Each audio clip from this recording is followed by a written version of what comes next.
mi sento allegro stamattina, ieri te la rita mera. Hi folks, welcome to Chef Daddy. This is Angelina, my assistant. Today we're going to make chicken scarpariello. The favorite ones is chicken scarpariello, which is actually, I think it's a mixture of northern and mid-Italy, but by now everybody's making this dish and it's a pretty popular one.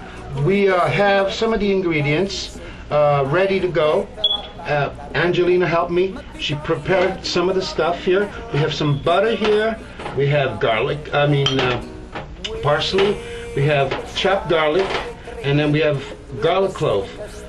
This still has the peels on, and I'll show you why. We have some wine, and we have olive oil, of course, and we have the chicken. Now, this is the chicken we're going to use today, okay? I just let it sit there. If you notice, the water starts draining from it, which is a good thing. Well, you don't want to do this too long, though. Now, what we're going to do before I start is I want to let you know that chicken is a dangerous thing if you mishandle it. Once you handle chicken, the first thing you should do not touch anything else. Don't touch your face. Don't touch anything, right? Yes. Go and wash your hands, and then come back to it. As long as you're done touching the chicken, okay?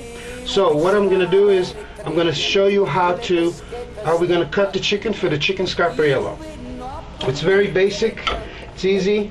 The first thing, we're going to just get some of the fat out.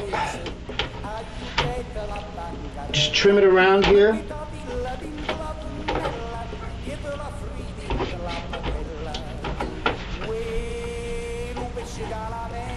And get some of the, if there's any thread or, skin. I like to remove some of the skin, like that. And we just get rid of all the fat, you see, like that, just like that. And then the way I'm going to cut the chicken, because this is going to be cooked in a skillet, you want to make sure chicken is cooked very well, okay? You don't want raw chicken. No one wants to eat raw chicken. It's dangerous because, as we know, it contains what they call salmonella, and they say that 1 out of 4 chickens that comes out of the big factories or chicken places, if you may, whatever you want to call it, are infected with the salmonella.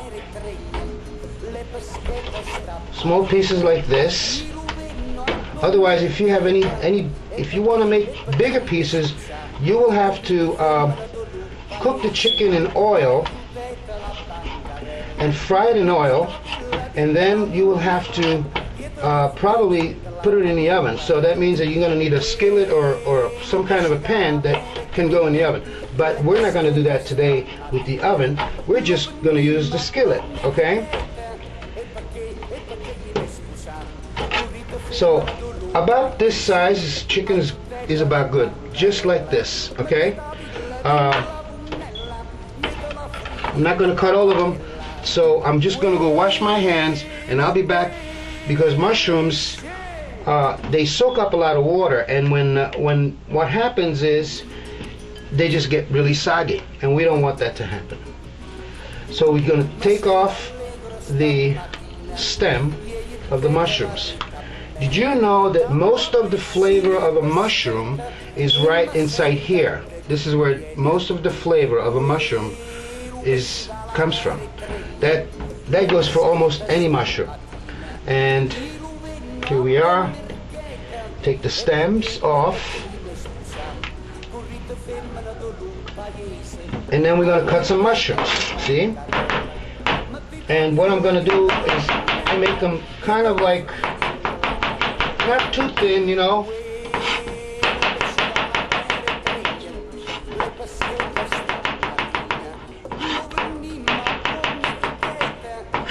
Want to peel it?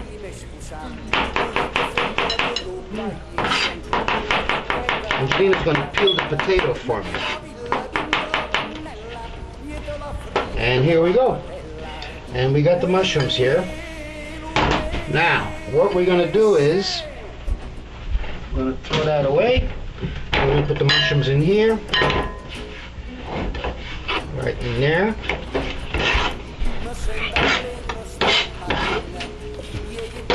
we got that ready.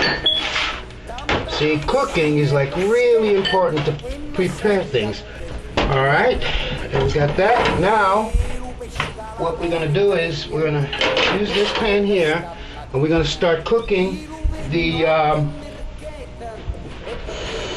chicken.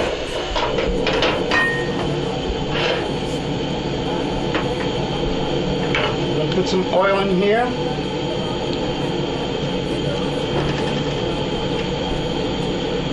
Got that much oil, see? I don't know if you can see that.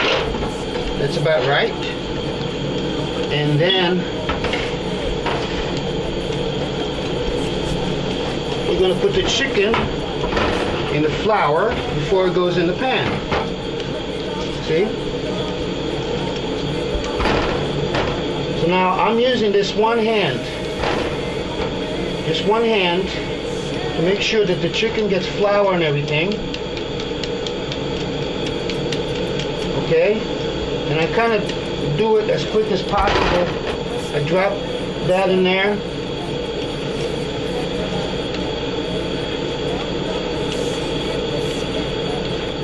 So tonight the family decided to have chicken, and I'm going to take the opportunity to make sure that they eat enough garlic, because that garlic is really good for you, you know.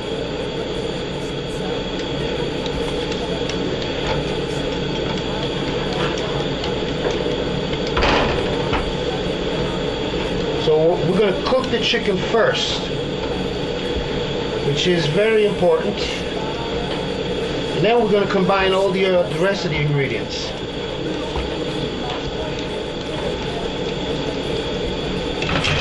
You can drain some of the flour out so we don't get too much flour in there. What the flour does, it protects the meat from becoming too dry. And then the flour is going to be also useful to bring the sauce together, the butter sauce that we're going to have, because this is going to have garlic and butter and white wine, dry white wine. Normally Chablis is good. You can find that in any store, not a problem. I have made thousands of these. I have made thousands of these dishes, and I'm not exaggerating. Of course, I've made them in a restaurant where everything was right there and it was all ready to go. So,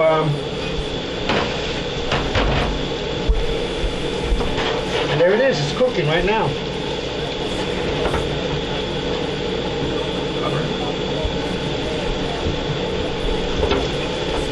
How you doing? I'm doing pretty good.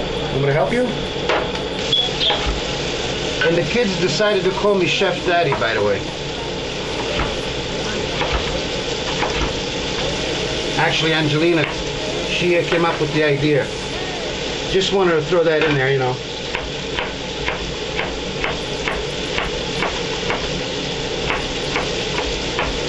See, that's really good like that. And what I'm going to do is I'm going to start cooking this at the same time. I'm going to cover this. Lower it a little bit here so we don't burn it too fast.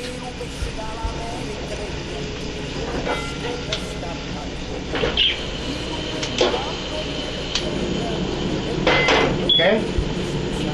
And we're going to put some vegetable oil in here for the potatoes.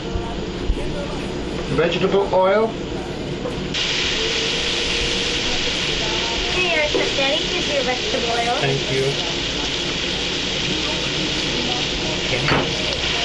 Good. That was really good. And now, at this point, what I'm going to do, the chicken is cooking.